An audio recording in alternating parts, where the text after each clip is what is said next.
Welcome back, Kyle and Sean, and listeners. This is season 5 of the Two Disabled Dudes podcast. Welcome back. Welcome back on the Two Disabled Dudes podcast.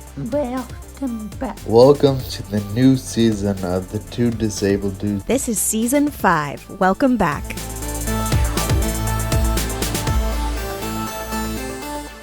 Welcome back to the Two Disabled Dudes podcast. Holy shnikes. This is season 5. Sean, what did you do with your time between seasons? Oh, wow. Well, I probably watched more TV in a 2-week period than I have in my entire life. 2 weeks? Yeah, it wasn't the break that I was expecting. I don't know if we talked about it at the end of season 4, but I moved. That's a lot of work. And then, oh my gosh. And that was the week of Christmas. So not only did we have holidays, but then, on top of that, I was moving, and that's a busy season for the grocery industry. So my day job was crazy. And then New Year's, January 1st, or maybe the 2nd, I started feeling sick. Ended up with coronavirus, and that's put me out for a couple weeks. So, I had to do the whole quarantine for 10 days after symptoms. So then, I had 3 or 4 days of fever and sickness. So it was like literally in my room for 2 weeks straight. In your, basically didn't leave your room. I went out to the kitchen to get, orange juice or whatever. But You're I right. didn't leave the house for 9 or 10 days. And then when I started feeling better, I would go for a drive just to get outside, Yeah, so when I spoke to you as you were recovering, one of the questions I asked was, what have you been eating? Have people been leaving stuff outside your door or whatever? Yeah. So I put that, you eat once a day. You drink a lot, lots of water, lots of orange juice, or at least that was the case for me. And then, a couple different times, I had drop-offs of groceries, of, soup and crackers. Yeah. Things like that, so. Okay, It good. was an interesting couple weeks. I'm incredibly thankful. My experience with coronavirus was seemingly mild compared to a lot of the articles you might read or hear about on the news. So to me, it was almost like having the flu for a few days, but then the extra just stay in your room, that was kind of a hard part for me. But other than that, it was an incredible break, and I'm glad we had it. As always, we've tweaked a couple things, and, I'm looking forward to another season, so happy to be back today. How about you? How was your time off? You had a big trip. Yeah, I was fortunate enough to spend a month and a half in California with my family, as you know, not too far from you. Yeah. So it was nice to be in the same time zone for us. Right. But, I lived at my parents' house for 6 weeks, and my niece and nephew, my brother and my sister-in-law, they live about 5 miles away. So, we were hanging out with the niece and nephew almost every day, which was incredible. I think we formed a bond that we're going to rely on in our relationship forever, right? Totally. And that certainly would not have happened if I wasn't there for 6 weeks. Yeah. So. In my head, I'm thinking that's kind of a hidden benefit or a silver lining of this pandemic, right? Because normally you'd be at work and have to be in the office or whatever. But being able to work virtually means you can even work from California. Yeah, it was a little stressful at times though, because I'm working in my in my parents' office, and they're waiting for me to go do stuff during the day, right? And I'm I gotta work. So it was a little, but it certainly is cool that you can work anywhere now, right? Right. If that's the type of job you have. So you said you were fortunate enough to spend 6 weeks with your family. Right. I'm curious. Would your family say? Would they use that word? Fortunate, or are they I more sure like hope we were so. stuck with Kyle for 6 weeks? Yeah, I mean, they haven't said that to my face. Hopefully, they don't say something different behind my back, but So during your trip, we actually got to spend some time together. That was awesome because a lot of our listeners know you live on the East Coast. I'm here in California, so yeah. it's rare that we're ever in the same place, especially last year or right now with this pandemic. So that was nice. Yeah, and a couple of things, we finalized our calendar and shipped a bunch of stuff out. Happy And so 2021. yeah, if people want to know about what I'm talking about, go to the shop on twodisableddudes.com and you can see the calendar. And I think we even have a few left Yeah, if you want to place an order. it's not So, too late. Check it out. the other thing we did is we put up a way to give on our website because there are certain costs for this show that recur monthly. Just to be able to produce the show. And they're not huge costs, but they are certainly adding up, right? Yeah. Yeah, so we know a lot of people love us and enjoy their show, and we also know a handful of them would like to support somehow. So obviously a lot of people have done it already by buying a hat or a shirt or the new calendar, but we also threw up this option as a way to give $5 here and there, or 20, or whatever you want to do. So be sure to check that out. And with that in mind, we want to say thank you for your continued support, whether it's just from downloads that help our accounts or actually buying something or giving you money.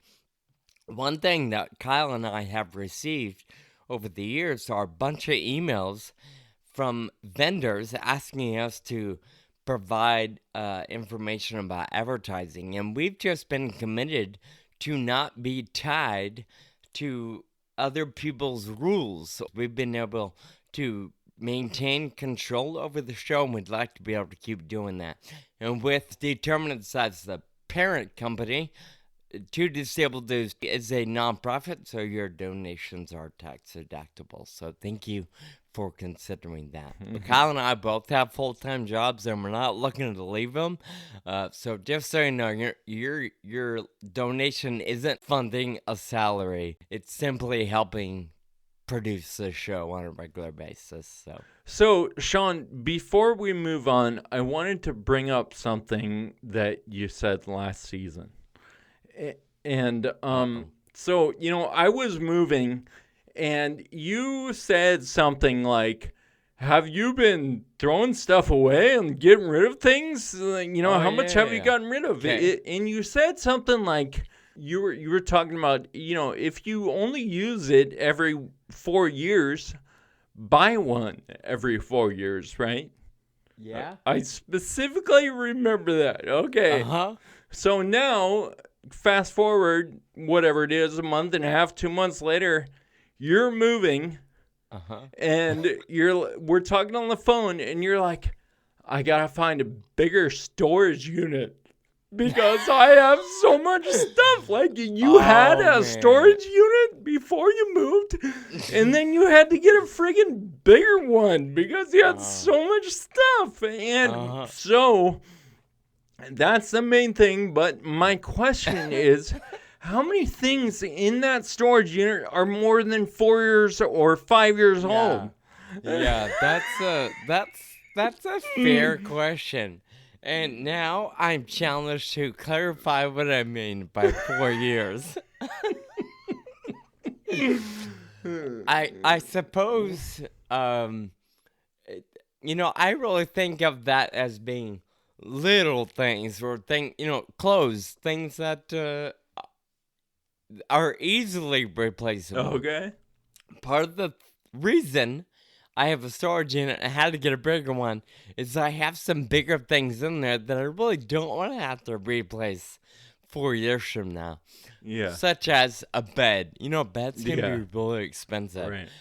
And the one I have, I just bought last year. So it's like, okay, I don't want to get rid of that because come a year or 2 or 5, I don't want to spend them that they're, $1,000 or whatever. And then in storage, I do have some family treasures that you can't replace. Or Yeah, get rid of, yeah. So, but that's a fair question because I'm confident that half of the storage unit is probably boxes of stuff that could easily be thrown away. Yeah. I there just you go. haven't opened them in 10 years, so I have no idea what's in them. I was like, wait, here's Sean giving me crap because he thinks I'm all cluttered and stuff, and then he's looking for a larger storage unit. You know what? Though it's funny is I had some friends help me move, and you wouldn't believe the comments they had. They'd pull something out and they'd be like, WTF? Like, why do you have this? So to be fair, I actually did throw away and give away a lot of things Yeah. through this transition. Yep. Understood. Nice. But I appreciate you putting me on the spot there. All right. We have a new segment, and it's top 5. And so today we're going to do top 5 movies. Oh, we'll just dialogue about what are some of our favorite things, and we'll even get our guests involved throughout this season. So, top 5 movies. Can you share one of yours? Yep. One of mine is The Shawshank Redemption. Ooh, Is that's a good one. Was that one on your list? I feel like a lot of people have that one on their list. Yeah, that would definitely be a top favorite of mine, but it didn't make my list when I was thinking about all-time top 5. Okay. Cal, I do want to clarify, I have a lot of favorite movies, so I Yeah. threw down 5, and I don't know if they're the top 5, but they're definitely some of the big Some ones. of the ones that come to mind. Yeah. Yeah, So for sure. what's one of yours? Number 1, hands down, the first one that came to mind was Night at the Roxbury. I'm No. not kidding. I love comedy. I love Will Ferrell and Chris Kattan in this film. They were so stupid and hilarious. It's definitely one of my favorite movies. SNL spin-off movie. Yeah, huh? yeah. I don't even know when it came out. Late 90s, maybe. One of the reasons why it is one of my favorites, during college, I had a couple girlfriends or lady friends. We were a friend group, and they loved it too. So we spent 2 or 3 years constantly quoting it together and All right. and kind of riffing off each other based on that movie. So there's a lot of good correlations to that movie for me as well. Right. Yeah. No, college is a time when there was 4 movies I think that we watched in college, but we watched them all 125 times. Totally. So another comedy for me, hands down, Dumb and Dumber. Oh my gosh. Yep. I didn't think of that one, but oh my so gosh. good. Very quotable. Good Yep. stuff. So staying sort of in that kind of genre, one of my all-time favorite movies, Tommy Boy. Oh, that's a good one. I love Chris Farley. Oh my gosh. Yeah, I just listened to this book by Jim Brewer, who used to be on Saturday Night Live, and he did there was a section about Chris Farley, and I feel like any of the comedians that knew him, they all have a story or two about Chris Farley, and I just love hearing that stuff. Speaking of, he was probably the first celebrity that I really loved and followed and paid attention to that died. I remember my friend called me at work and told me he had died, and I just remember being sad and not Yeah, man. understanding why. Right. I think I was 16 or 17 at the time. No, it's seriously a big loss. Like in my life, like I feel Yeah, like the whole yeah. when I think about Chris Farley, yeah. I've got one more comedy on my list. It's Liar Liar. Oh yeah, that's a good one. Go ahead. What's your favorite scene? Well, I mean the whole blue pen, the whole, this pen is blue.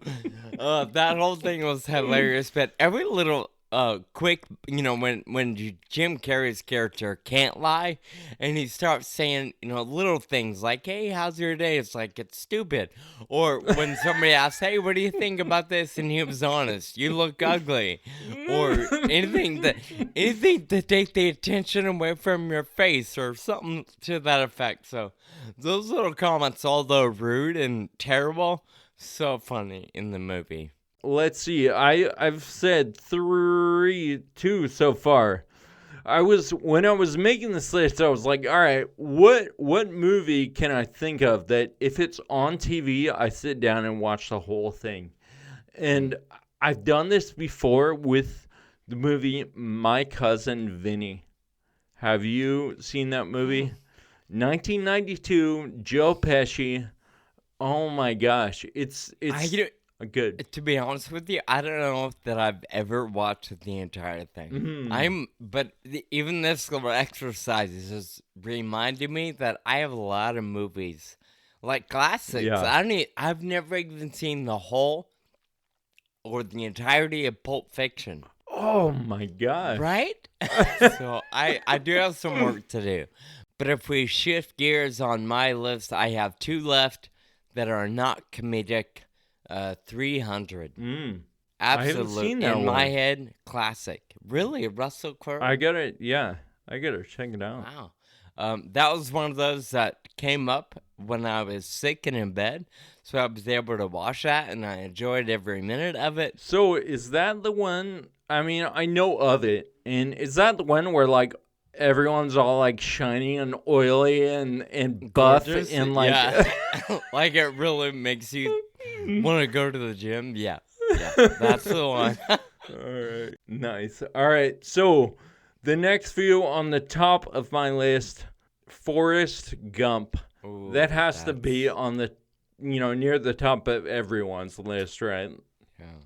I love that movie. Almost made my list. It was great. And one of the reasons why I love it is that was actually the first movie my parents took me to in the movie theater. And I remember my dad paying and buying popcorn, and just the memory of that is special for me. But my final movie is Armageddon. Oh, Bruce Willis, Liv Tyler. I don't know why. I think part of it is soundtrack. That was just powerful. And I forget his name, but the one guy that plays a really good psycho in other movies like Con Air. I'm forgetting his name. Dude, I saw him in person in New York one time. What's his name? But those are the 5 that made my list. Nice. My last one, number 1 of all time, The Matrix. Oh. That is my favorite movie. I could watch it over and over and over. And there's so many scenes in there that like have been kind of copied, right? And it's the biggest, like that scene of, Keanu Reeves like dodging all the bullets. Yeah. That's been done so many times, right? So Matrix is definitely it is a good movie, and I even thought about Matrix and Braveheart, which used to be a top movie, but they're just long. Too long. Steve Buscemi is who we were thinking. Yes. I don't know if I'm saying it right, but anyway. So there's our top 5 movie list, Kyle. Thank you for that. One of the things we had talked about opening our season with, besides that little segment, was maybe, playing a game of sorts, right? You threw out the idea of let's identify what we think the other person wants out of life. Yeah, and the reason I suggested this was like, I was like, all right, what do I want? Like, I don't even know. I think that's a hard thing, right? Like, it's easy to think that we can focus if we know what to focus on, right? Yeah, Like, for that's sure. the first step. And so I was like, why don't I ask Sean and see what he thinks I want, and maybe that'll ring a bell. Yeah, right. That's cool. So it's kind of a fun exercise, in my opinion. We haven't talked about this specifically, but obviously we've been friends for, I don't know, 12 or 15 years. So just based on our years of being friends and the shared experiences, first up, Kyle, I know you want a cure for FA. I mean, obviously, we all do, but you have dedicated even your career to just that. So that's top of the list of things you want. I would also say you would like to be married. I can't say that I know if you want kids or not, so I'm not sure. That was a topic when I was like, leading up to this, trying to think about what we're going to talk about. I think that was a topic that, is a good one to discuss. So yeah, we'll wait till after So here's how it's going to work. You're going to give mine like you're doing right now, and then I'll give Okay. yours, and then we'll discuss. So All right. So then I would also say you probably want to write at least one more book. I imagine you want to win some awards for that, top seller of sorts. If I go back to a cure, I know you want to have a successful speaking career. I think you would, whether it's a cure or not, I think we both enjoy being on stage and having a microphone, so I know that's something you would enjoy doing more often. right.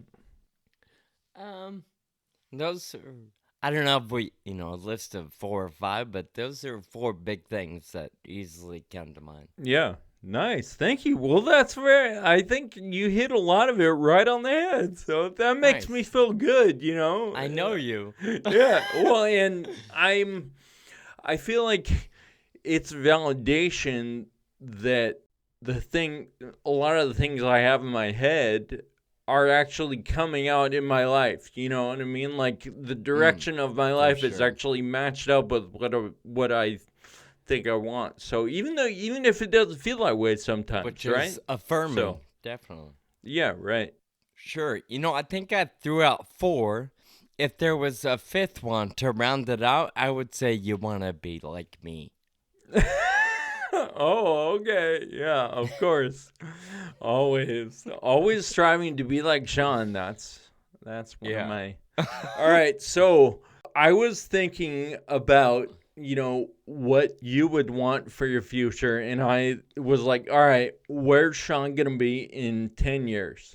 My first thing was, I think you're gonna be living in Denver Okay.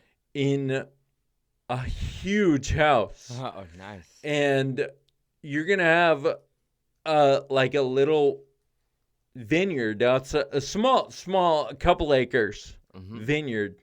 Do they have vineyards in Denver? I don't. Probably not. I don't know. Well, I guess maybe that doesn't fit. if but- vineyards are only grapes, maybe not. But maybe I'll have a vineyard of apple trees. I don't know. Alright. And but I say this because I think one of the things that I would identify about you is that you're striving for something more always. And whether that means, a better house, a better car, more money, making a difference. All right, so that's one area. The other thing is, I see you leading determinants and being the center of community for people with disabilities that want to do more in life. Because like I said, that's what I see in you. The relationship and child thing is something I want to talk about, because I actually don't know where you are there, you know? Yeah, for sure. The other trait that I would say is that you seem to be committed to excellence in a lot of things, and that can be very detailed, or that can be big picture, like where your life is heading, right? And so, I know you like, for example, everything in your bedroom or in your house, all in the right place all the time. But you also think big and always want something more. So, well, I love hearing that, because in a sense, in one way, it's heartwarming, right? Because those things, like I said, are very important to me. I will say I kind of feel bad, because I just threw out things you wanted. I didn't really talk about your character, so maybe I feel like I was kind of shallow. Well, I think those things point to the. I think you're hitting the nail on the head. Okay. Awesome. For sure. So are there things you would add to my description? When you talk about being, for me, with determinants and being a major part of helping people with disabilities, I would say that's been your life for a long time, and growing your ride a taxi and helping people feel that there's always something they can do despite disability, I would throw that on your plate as well. That's something you're obviously doing, and it's a major part of who you are and your identity. So I would say that probably won't go away, even if there's a cure. I see that being something, a significant part of your life, even after a cure. Yeah, I think we both talk a lot about the notion that, like, there's no reason for us to feel broken or disadvantaged. Like, we've got the situation we have now. Okay, there's the baseline. Let's figure out, what we can do with this to live beyond circumstances, like our tagline says, Sure. So let's circle back to the relationship and, fatherhood aspect. Since we're both a little unsure, I'm putting you on the spot first. Do you want kids? Yeah, Or do you want your own kids? I think, yes. I think I do. I mean, the reality is I'm almost 40. We're both almost 40, I guess, right? Yeah. And so, maybe that's starting to slip away, which is a weird thing, man. That, like... Yeah, right. You can age out of, like, life experiences and stuff, which it's obvious that happens, but it's a different thing to, like, go through the experience. So part of me wishes I would have started, but also the other thing is, like, I don't want to force things. Like, I don't want to get 5 years into having a kid and be like, oh, this is the wrong decision. Like, and maybe you're never 100% sure, right? Yeah, I think I'm with you on that. I've always, if I were to think back 20 years ago, yes, I always wanted children, and I thought for sure I'd have children by now. But obviously there was some major turns in my life that put that on hold. But I would say yes, I still want children. I still want to be a dad. However, I don't know, like, I'm not necessarily living for that dream.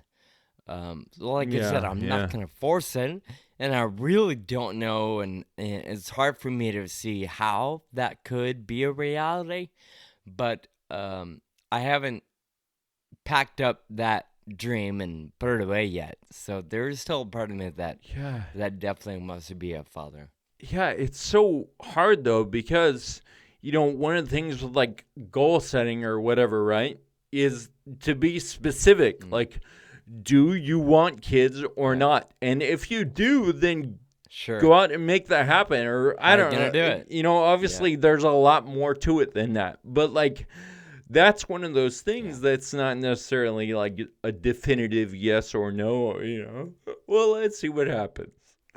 For sure.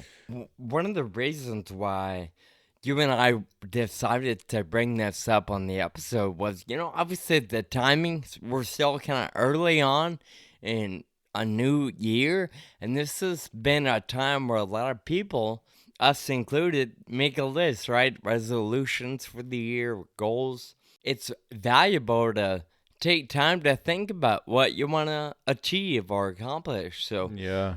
I wanted to encourage you and our listeners to really take time to write those things down. I believe it's important to keep them fresh, right? Kind of remind yourself. It's one thing to say, I want to be successful, but it's another thing to be able to define what that looks like to you. I'm not wealthy. I don't have a big house in Denver or anywhere. So I don't have a lot of things that are on the list yet, but I still feel like I have lived a significant and mostly successful life. That's what's important, right? And I think our friendship kind of validates that, right? Like that's part of what we're doing here today. Like I said earlier, it's awesome validation, and maybe that's a huge thing that we all just want, right? Just validation that we're on the right track, and writing it down, I think, is a really significant thing. I think that's, for me, that's really hard. I think it is a thing I should do, but also keeping it front and center by talking about it, just between the two of us or with your family or your friends or whoever. But the thing is just to keep it top of mind, those things that you want. If it's consciously, you go towards those things, right? If they're always at the top of your mind. So yeah, it's easy to get distracted if you aren't keeping it close or, top of mind. A lot of different authors and self-help kind of gurus and personal growth folks will tell you should be reading your vision or writing your vision or reading your goals on a daily basis. So that's certainly a habit that I've strived to add to my routine. I don't do it every day, but on a pretty regular basis, I keep that in front of me, and I try to be intentional about moving one step closer to those things, because like I said, for me, a big dream is sure a big house or even Denver. I've talked about moving to Colorado someday. Well, I'm never going to wake up and just be in Denver. Like, there are things that need to fall into place for that to happen. So what can I do today or this week, next month, to begin moving in that direction? So keeping those things in front of you are certainly important, no matter what you're talking about. Money, debt, finances, career, education. Knowing what you're wanting and being intentional about moving toward those things are important to our success. Yeah, and we're talking about big picture things, I feel like, and it's so easy to be so intimidated by those huge things and be like, oh, I'm never going to get there. But when you break it down into, like you said, what are you doing today or next week to take a tiny step towards that, then, that's what we got to do on a daily basis instead of looking at those things and just getting really intimidated. I don't know if I've used this example on the show before, but one thing I constantly think about are athletes and the Olympics specifically. Nobody wakes up and stands up on the gold medal podium. Simone Biles, Michael Phelps, Lance Armstrong, these, folks that put in a lot of effort long before they got to the podium. I think about that analogy a lot because nobody wakes up and wins first place by accident. I don't believe that. Yeah. It's an effort in the dark or at night or at home or all those little things that allow them or us to get to that point in life. Yeah, dude, I'm watching. Have you seen The Last Dance? It's a documentary series about the Bulls and Michael Jordan. No, I haven't. And he, one of the things he said in an episode they watched last night was that his actions on the court got him those deals. Like, he's laser focused, like the shoe deals and all the media attention and everything. Like, he's not a media guy. He's an athlete. He wins games. That's what he does. And it really related to me. I think I personally always try to remind myself that I'm an athlete first. That's the way I think of myself. Like you said, doing the work, right? Like, the past few winters, I'll train all winter because I know it's going to pay off in the summertime. I think it's really important to maybe prioritize things. Like, I'm an athlete, and if there's too many things going on in my life that are not promoting that part of my life, I need to refocus somehow, and I think writing things down and keeping them top of mind helps do that. Yeah, definitely. I certainly agree with you there. So if we were to say there was a specific call to action here, it would be to encourage each other and our listeners to think about where you want to end up a year, 5, or even 10 years from now, and begin envisioning that and writing down things that you need to accomplish to get to that point, I suppose. Yep, I like it.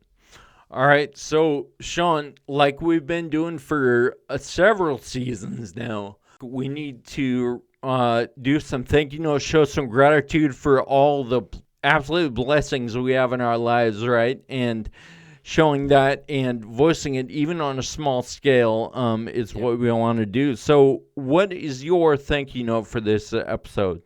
I'm going to say thank you to the overall coronavirus experience for me. I went almost a whole year without any issues, and then finally, I had a positive test, and it's not until you actually are in the middle of something that you realize everything you've heard on the news and read about, you start to see firsthand how things play out. And so I'm really grateful that I had a fairly mild experience with the contracting that virus, knowing that it could have been so much worse. Yeah. What about you? What's something you're thankful for? Well, before I say that, coronavirus is so scary, right? It can be so scary, and I'm just grateful you're still here, and I know there's a lot of people out there that are too, right? Hopefully. And so I'll second your experience. My thank you for this week goes to my family in California. I kind of preempted this in the beginning, but I'm just grateful for the experience I had and the time that I was able to spend with my family. That doesn't happen, and who knows if it will ever again, right? And so 6 weeks with people I care about and love so much and that care about me, I think it was an absolute gift. And I thank the universe for that. That's awesome. Well, as always, it's good to be back in the saddle, so to speak, with you back on the air. We look forward to talking at you next week with episode 134. In the meantime, keep living with urgency. Thank you for listening to the Two Disabled Dudes podcast. This show is possible with your support. Visit twodisableddudes.com to donate. Connect with us on Facebook, Twitter, and Instagram. And be sure to subscribe on your favorite podcast app.